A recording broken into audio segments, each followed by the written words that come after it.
भगवान को प्राप्त करने का सबसे बढ़िया उपाय है केवल भगवान से प्रेम किया जाए और प्रेम करके उनके लिए रो करके पुकारा जाए, प्रभु बस आपके सिवा मेरा कोई नहीं इस दुनिया में, कोई नहीं है नाथ।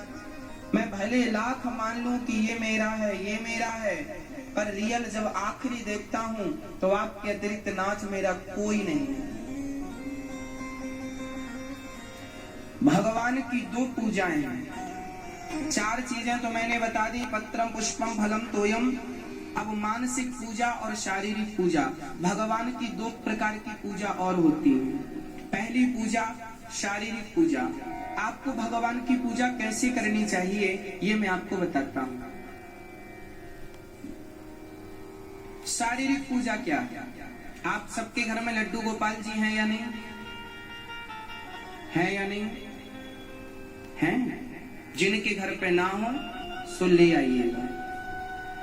जिस घर में लड्डू गोपाल जी नहीं होते, जिस घर में तुलसी नहीं होती, वो घर शमशान के जैसा है।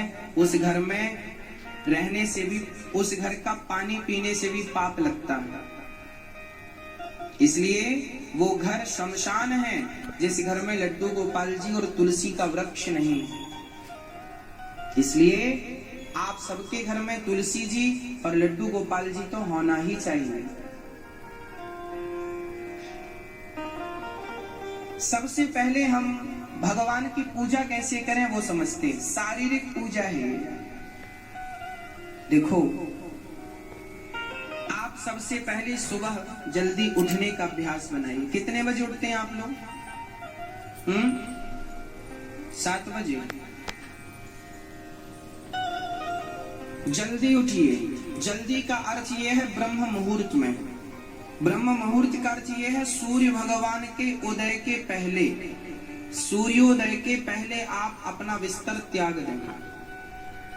उठने की परंपरा कैसी है? जब आप बिस्तर से उठें तो सबसे पहले उठकर बिस्तर पर ही बैठें और दोनों हाथों का मंथन करें, ऐसे। कराग्रे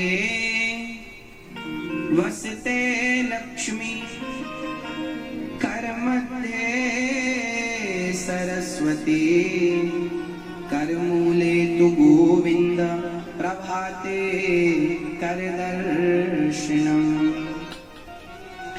ऐसे हाथों का मंथन करना चाहिए और हाथ की हथेली में ही अपने इष्ट का दर्शन करना चाहिए। आपके इष्ट कौन है?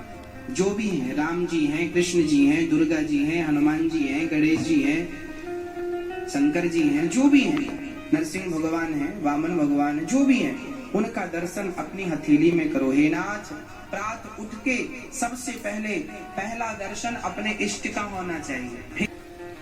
सुबह उठकर सबसे पहले अपने भगवान का चिंतन करना चाहिए, भगवान का ध्यान करना चाहिए।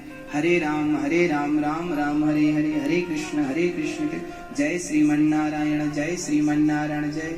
आप लक्ष्मी नारायण के उपासक हैं तो माता लक्ष्मी चरण दबा रही हैं, ऐसा भाव बना कर देखो। आप सीताराम के उपासक हैं, सीताराम जी खड़े हैं, आप दर्शन कर रहे हैं। आप राधे श्याम के उपासक हैं, राधा कृष्ण खड़े हैं, आपकी हथेली में उनका चित्र है, ऐसा देखकर भगवान को प्रणाम करें, पृथ्वी माता को प्रणाम करें और पृथ्वी माता को प्रणाम करके तब आप सुबह 2 गिलास 3 गिलास पानी पीते हैं कि नहीं? 4 गिलास पानी खींच के पीना चाहिए सवेरे सवेरे। तांबे के बर्तन में रात्रि को पानी भर के रख दो।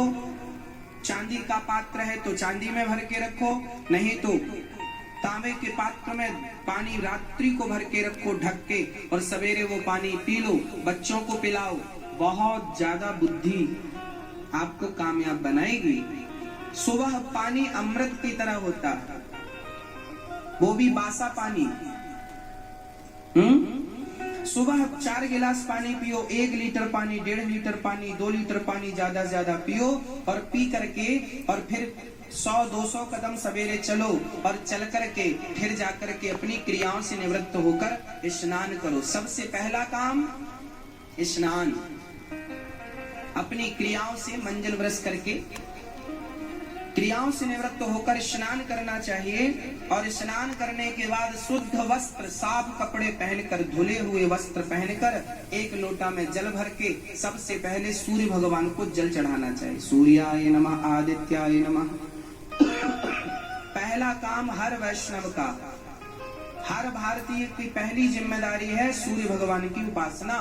हमारे यहाँ पहली पूजा सूर्य भगवान की होती है।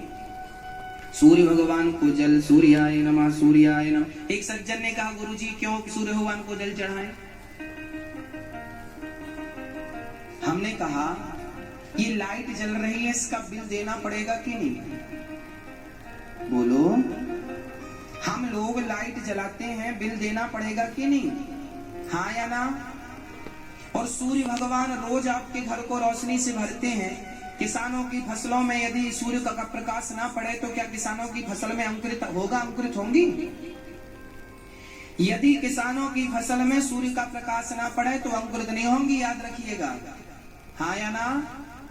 हाँ। तो जिस सूर्य भगवान ने हमारी फसलों को अंकुरित शक्ति दी, जिस सूर्य भगवान ने हमारे घर को, जीवन को प्रकाश से भरा, हमारे शरीर को विटामिन डी से भरा, क्या उन सूर्य भगवान को धन्यवाद स्वरूप हम एक लोटा जल भी नहीं चढ़ा सकते?